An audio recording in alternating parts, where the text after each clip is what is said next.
ළමයි දැන් අපි මොඩල් පේපර් ඩිස්කෂන් එකට තමයි ලෑස්තිලා තියෙන්නේ. ඒකේ පළවෙනි ප්‍රශ්නෙට ගියොත් පළවෙනි ප්‍රශ්නේ තියෙන්නේ CH3OH CH2O CHO2 යන ඒවායේ කාබන් ඔක්සිජන් බන්ධන දිග වැඩි වන අණුපිළිවෙල සම්බන්ධයෙන් තමයි ප්‍රශ්නේ අහලා තියෙන්නේ. අපි පළවෙනි ප්‍රශ්නෙට පොඩ්ඩක් යමු. එතකොට ඔයාලට පුළුවන් පළවෙනි ප්‍රශ්නේ බලන්න මෙහෙම. පළවෙනි ප්‍රශ්නේ දීලා තියෙන්නේ CH3OH CH2O CHO2 යන ඒවායේ කාබන් ඔක්සිජන් බන්ධනයේ දිග වැඩි වෙන අණුපිළිවෙල. right? එතකොට මුලින්ම අපි මේ ස්ට්‍රක්චර්ස් ටික අඳ ගන්න ඕනේ.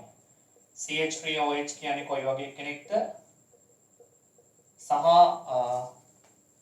CH2O සහ CHO2 යන ඒවා කොයි ආකාරයෙන්ද සකස් වෙලා තියෙන්නේ කියලා අපි මුලින්ම අඳලා බලන්න ඕනේ.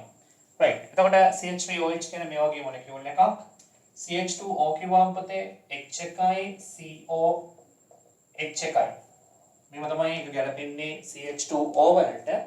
ඊළඟට තියෙන්නේ CHO2 පුතේ CHO2 කියන්නේ H එකක් තියෙනවා, C ඔක්සිජන් තියෙනවා. තව ඔක්සිජන් කෙනෙක් ඉන්නවා. හරිනේ. මෙයාට මයිනස් එකක් දෙමු. ඕකේ. දැන් අපි බලමු මේකේ බන්ධන දිග ගැන තමයි අහලා තියෙන්නේ කාබන් ඔක්සිජන්. තර පුතේ කාබන් ඔක්සිජන් බන්ධන දෙක කියන්නේ මෙන්න මේකනේ. තර මේක මෙන්න මෙතනදි ගත්තොත් ඉන්නේ මෙන්න මේක. පුතේ අපි බන්ධන දිග බන්ධන පෙළ පාවිච්චි කරලා ගන්නත් පුළුවන්. බන්ධන පෙළ පාවිච්චි කරන්නේ නැතුව බන්ධන දිග ෆයි බන්ධන ලක්ෂණ ඇසුරෙන් ගන්නත් පුළුවන්. දැන් මෙයාව ගත්තොත් පුතේ මෙතන තියෙන සිග්මා බන්ධනය. ඒ කියන්නේ මේකේ ෆයි ලක්ෂණ බිඳුවයි. right? මෙතන ගත්තොත් අපිට පේනවා පැහැදිලිවම ෆයි ලක්ෂණ තියෙනවා. කියන්නේ ෆයි එක බන්ධනයක් තියෙනවා. අපි ගමු ෆයි ලක්ෂණ 100ක් තියෙනවා. හරි?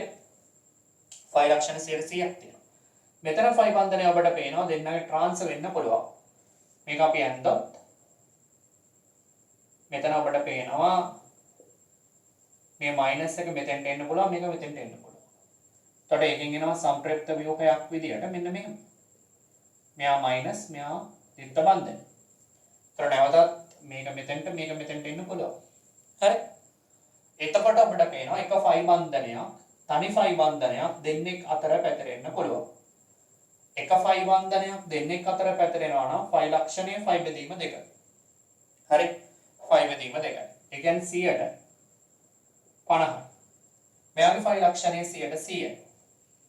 මෙයාගේ ෆයි ලක්ෂණය 0.0. දැන් අපි බලමු. ෆයි ලක්ෂණ ප්‍රතිලෝමව සමානුපාතිකයි පුතේ බන්ධන දිගට. right? ෆයි ලක්ෂණ වැඩි කියලා කියන්නේ බන්ධන දිග අඩුයි කියන එක. හරිනේ. ඒතර ෆයි ලක්ෂණ වැඩි නම් බන්ධන දිග අඩුයි. ඒතර පුතේ ෆයි ලක්ෂණ අඩුම තැන තමයි එහෙනම් වැඩිම බන්ධන දිග තියෙන්න ඕනේ. ෆයි ලක්ෂණ අඩුම තැන තමයි වැඩිම බන්ධන දිග තියෙන්නේ. ඒ අනුව වැඩිම බන්ධන දිගක් තියෙනවා පුතේ CH3OH වලට. වැඩිම ෆයි ලක්ෂණ තියෙන්නේ මෙතන. ඒ කියන්නේ මෙතන දීලා තියෙන විදිහටම ගත්තොත් CH2O කියන එක තමයි අඩුම CO බන්ධන දිගක් තියෙනවා. ඒ අනුව මැදට එන්න ඕන පුතේ CHO2- කියන එක එනවා. තර මෙන්න මේ ටික සටහන් කරගත යුතුයි ඔබ පළවෙනි ප්‍රශ්නයට අදාළව සිද්ධාන්ත කොටසට. right? okay. ඒ අනුව පිළිතුරු අංක 4. අපි යමු පුතේ ළඟට දෙවන ප්‍රශ්නයට. හරි. දෙවෙනි ප්‍රශ්නේ තියෙන්නේ එතකොට CH3 COO CCH3 CO NH2 කොටසක් තියෙනවා. ඊට අමතරව CH2 කියලා කොටසක් තියෙනවා. මේක යන්නේ පුතේ අපෙන් IUPAC නාමය කොහොමද කියලා ගන්නෙ. නම් මම ස්ට්‍රක්චර් එක ඇඳ බෝඩ් එකේ. ඒතර ඇඳපු ස්ට්‍රක්චර් කරනවා පේනවා පුතේ අපිට මෙතනදී ප්‍රමුඛතාවය ලබා දිය යුතු ප්‍රධාන ෆන්ක්ෂනල් ගෲප්ස් මේ බලන්න. මෙතන දිලා පුතේ ප්‍රධාන ෆන්ක්ෂනල් ගෲප්ස් විදියට ගත්තොත් ඔයාලට මෙතන පේනවා ඇමයිඩ් කොටසක් තියෙනවා. මේක ඇමයිඩ්. ඒතර ඇමයිඩ් වල ප්‍රයොරිටි ලිස්ට් එකේදී අපි දන්නවා ප්‍රමුඛතාවය දෙන්න ඕනේ ඇමයිඩ් වලට අංක 1ට. මේ තියෙන පුතේ කීටෝන්. ඒතර මේ තියෙන අංක කීටෝන්. ඒතර කීටෝන් වලට කලින් ඇමයිඩ් වලට ප්‍රමුඛතාවය දෙන්න ඕනේ. එහෙම හිතුවාම මේකේ අංකණය කරන්න වෙන්නේ අපිට මෙයාට අංක 1 දෙන්න වුණොත් මෙතන අංක 2 අපිට මේ පැත්තට යන්න බෑ ෆන්ක්ෂනල් ගෲප් එකක් තියෙන නිසා යාව අතෑරලා යනවා අංක 3 මෙතෙන්ට සහ අංක 4 මෙන්න මෙතෙන්ට එනවා. යනවා ගතත් පුතේ ඔයාලට පේනවා. නම්බර් 2 අවස්ථාවේ තියෙනවා මෙතිල් කාණ්ඩයක් නේ. එතකොට 2 වලට තියෙනවා පුතේ මෙතිල් කාණ්ඩයක්. 2 වලට තියෙනවා මෙතිල් කාණ්ඩයක් තියෙන බව ඔයාලට බලපුව ගමන් පේනවා. ඊට පස්සේ දැන් ඔබ දන්නවා මේක අපි ඇමයිඩයක් විදිහට නාමකරණය කරන්නේ. ඒ අනුව නම්බර් 3 ස්ථානයේ තියෙන්නේ C ඩබල් බොන්ඩ් O එකක්. අපි ආව ගන්න ඕනේ පුතේ ඔක්සෝ කොටසක් විදියට. මොකද කීටෝන් නම් අපි දන්නවා ඔක්සෝ ඇල්ඩිහයිඩ් කොටසක් නම් තමයි පුතේ අපි ෆෝමයිල් කොටසක් විදියට ගන්නෙ. ඒ අනුව 2 මෙතිල් වලට පස්සේ පුතේ එන්න ඕනේ 3 ඔක්සෝ කියන එක. ඊළඟට 3 ඔක්සෝ ආවට පස්සේ දැන් ඔබට පුළුවන් ඊටු කොටස නාමකරණය කරන්න සාමාන්‍ය විදියට. තර නම්බර් 2 කියන පොසිෂන් එකට මෙන්න මේ කොටස ඇවිල්ලා තියෙනවා. තර නම්බර් 2 කියන පොසිෂන් එකට මේ කොටස ආවොත් කාබන් පරමාණු 3ක් තියෙනවා පුතේ. කාබන් පරමාණු 3ක් කියනවා කියන්නේ ප්‍රොපීල්. ප්‍රොපීල් කියන අවස්ථාවට එන්න ඕනේ. ඊට අමතරව දැන් කාබන් පරමාණු ඔබ දන්නවා චේන් එකේ කීයක් තියෙනවද? 1 2 3 4ක් තියෙනවා. කාබන් චේන් එකේ 4ක් තියෙනවා නම් බියුට් කියන නාමය එන්න ඕනේ. ඒ අනුව බියුටැනමයිඩ්. right? එතකොට එන්න ඕනේ නම බියුටැනමයිඩ් කියන එක. ඒ අනුව පිළිතුරු ගන්න වෙන්නේ උත්තර අංක 3 තමයි මේකේ නිවැරදි උත්තරේ විදියට ගන්න වෙන්නේ. පිළිතුරු අංක 3. හරි? හරියට සටහන් කරගන්න. හොඳයි. අපි ඊළඟට යමු අපි ඊළඟ ප්‍රශ්නට. අපි ප්‍රශ්න දැන් කරලා තියෙනවා දෙකක්. අපි තුන්වෙනි ප්‍රශ්නට ගියොත් තුන්වෙනි ප්‍රශ්නේ කියලා තියෙන්නේ පහත ඒවා සලකන්න ජලීය කොපර් සල්ෆේට් ද්‍රාවණයක් දීලා තියෙනවා. ඊට අමතරව ද්‍රව හීලියම් වායුව තියෙනවා කියලා තියෙනවා. ඊට අමතරව ජලීය එතනෝල් ද්‍රාවණයක් සහ ජලීය බ්‍රෝමීන් ද්‍රාවණයක් තියෙනවා කියලා තමයි කියලා තියෙන්නේ.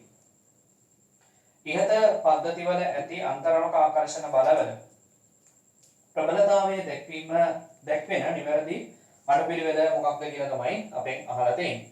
එතකොට පුතේ කොපර් සල්ෆේට් ද්‍රාවණයක් කිව්ව ගමන් දරුවා මතක තියාගන්න දැන් ජලීය කොපර් සල්ෆේට් ද්‍රාවණයක් නේ. ජලීය කොපර් සල්ෆේට් ද්‍රාවණය. එතකොට ජලීය කොපර් සල්ෆේට් ද්‍රාවණයක් කියලා කිව්ව ගමන් මේකේ තියෙන අයන. මේකේ තියෙන පුතේ අයනනේ. CO2+ තියෙනවා SO4 තියෙනවා. එතකොට අයනයක් එක්ක ජලය තියෙනවා ඔබ දන්නවා ඩෙල්ටා-. එතකොට මෙතන ආකර්ෂණ බල ඇති කරගන්න පුළුවන්. මෙතන ඩෙල්ටා+ එකත් එක්ක ආකර්ෂණ බල ඇති කරගන්න පුළුවන්.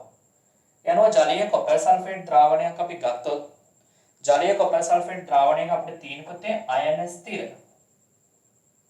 ස්ථිර ආකර්ෂණ බල විශේෂය තමයි තියෙන්නේ. අයන ස්ථිර ආකර්ෂණ බල තමයි තියෙන්නේ. ඊළඟ ගත්තොත් පුතේ ද්‍රව හීලියම් වායුව. හීලියම් වායුව කියන්නේ නිෂ්ක්‍රීය වායුව. ද්‍රව හීලියම් වායුව කියවම හීලියම් වායුව කියලා කියන්නේ නිෂ්ක්‍රීය වායුව. තර නිෂ්ක්‍රීය වායු දෙකක් අතර ඇති වෙන්නේ අපි දන්නවා දුර්වල අපකිරණ බල. දුර්වල අපකිරණ බල තියෙන්නේ. අපි කියමු ලන්ඩන්ස් බල කියලා. තර ලන්ඩන්ස් බල තමයි තියෙන්නේ. හරි? හීලියම් පරමාණු දෙකක් අතර. ඊට පස්සේ දීලා තියෙන්නේ මොනවාද? එතනෝල්. පුතේ එතනෝල් කිව්වම අපිට බලපුව ගමන් පේනවා C2H5OH. C2H5OH කියන්නේ ඇල්කොහොල් නේ. එතනෝල් නේ. තර එතනෝල් අතර තියෙන්න පුළුවන් හයිඩ්‍රජන් බන්ධන. දැන් ඔබට බැලුවම පේනවා මෙතන මෙන්න මෙහෙම හයිඩ්‍රජන් බන්ධන හැදෙන්න පුළුවන්. තර හයිඩ්‍රජන් බන්ධන වල යම් ප්‍රබලතාවයක් තියෙනවා කියලා ඔයා ගන්න. හරි හයිඩ්‍රජන් බන්ධන. ඊට පස්සේ අපිට තියෙන්නේ එකෙන් පස්සේ අපිට දීලා තියෙන්නේ ජලීය බ්‍රෝමීන් ද්‍රාවණයක්. එතන පුතේ බ්‍රෝමීන් ද්‍රාවණයක් කිව්වමත් ඇත්තටම නිර්ද්‍රවීයයිනේ. Br2 කිව්වමත් නිර්ද්‍රවීයයි. මේ මෞලික ස්කන්ධය ඊටාම වැඩි හැබැයි නිර්ද්‍රවීයයි. එතකොට අන්තරාණුක ආකර්ෂණ බල ප්‍රබලතාවය මෙයාගේ හැබැයි මෙයාට වඩා වැඩි. ඒකට හේතුව තමයි පුතේ මෞලික ස්කන්ධය විශාලයි. බ්‍රෝමීන් කියන්නේ තාම විශාල මොලකියුල් එකක්. එතකොට දෙන්නගෙම තියෙන අපකිරණ බල ප්‍රබලතාව අපකිරණ බල වර්ගය සමානයි. මෙතන තියෙන්නේ ලන්ඩන් බල. මෙතන තියෙන්නේ ලන්ඩන් බල. හැබැයි මෙයාගේ මෞලික ස්කන්ධය වැඩි. මෞලික ස්කන්ධය වැඩි නිසා මෙයාගේ බල ප්‍රබලතාවය ටිකක් මෙයාට වඩා විශාල වේ යුතුයි. right? හරි. එහෙම හිතුවාම දැන් අපි දන්න විදියට ගත්තොත් අපිට තියෙන ඕඩර් එක අනුව ගත්තොත් අපි දන්නවා දුර්වලම වෙන්න ඕනේ ලන්ඩන් අපකිරණ බල. ලන්ඩන් අපකිරණ බල තමයි දුර්වලම අපකිරණ බල විශේෂය. දුර්වල අපකිරණ බල විශේෂය දෙන්නෙක් ඉන්නවා. හරි? ඊට පස්සේ තියෙන පොතේ අපිට හයිඩ්‍රජන් බන්ධන. ඊට පස්සේ තියෙන හයිඩ්‍රජන් බන්ධන. හයිඩ්‍රජන් බන්ධන වලට පස්සේ තියෙන පොතේ අයන ස්ථිර ආකර්ෂණ බල වර්ගය. right? හරි. ඉතින් එහෙම හිතුවාම දැන් අපිට ඕඩර් එකක් හදා ගන්න පුළුවන්. මේකේ B කියලා කියන්නේ පොතේ මොකද්ද? ද්‍රව හීලියම් වායුව. B කියලා කියන්නේ ද්‍රව හීලියම් වායුවනේ. එතකොට ද්‍රව හීලියම් වායුව B නම් එයා තමයි එතකොට අඩුම වෙන්න ඕනේ. ඒ කියන්නේ B තමයි අඩුම. ඊට පස්සේ පුතේ එන්න ඕනේ බ්‍රෝමින් ද්‍රවණය. මොකද මම කිව්වා මෞලික ස්කන්ධයේ වැඩි එක්කෙනාගේ ප්‍රබලතාවය වැඩි යනවා. එයා D තමයි ඊළඟට වැඩි වෙන්න ඕනේ. ඊට පස්සේ පුතේ වැඩි වෙන්න ඕන හයිඩ්‍රජන් බන්ධන තියෙන එක. මොකද අයන සම්බන්ධ වෙනවා නම් හොඳට තේරුම් ගන්න. අයන සම්බන්ධ වෙනවා නම් අයන සම්බන්ධ වෙනකොට ප්‍රබලතාවය වැඩි වෙනවා. එයාම අයන ස්ථිර එක්කෙනාගේ ප්‍රබලතාවය වැඩි හයිඩ්‍රජන් බන්ධන වලට වඩා. එයාම C එන්න ඕනේ ඊළඟට. සිම්පල් A තමයි ඊළඟට එන්න ඕනේ. එහෙනම් පුතේ මේකේ නිවැරදි පිළිතුර වෙන්න ඕනේ පිළිතුරු අංක 2. මේක නිවැරදි පිළිතුර වෙන්න ඕනේ පිළිතුරු අංක 2.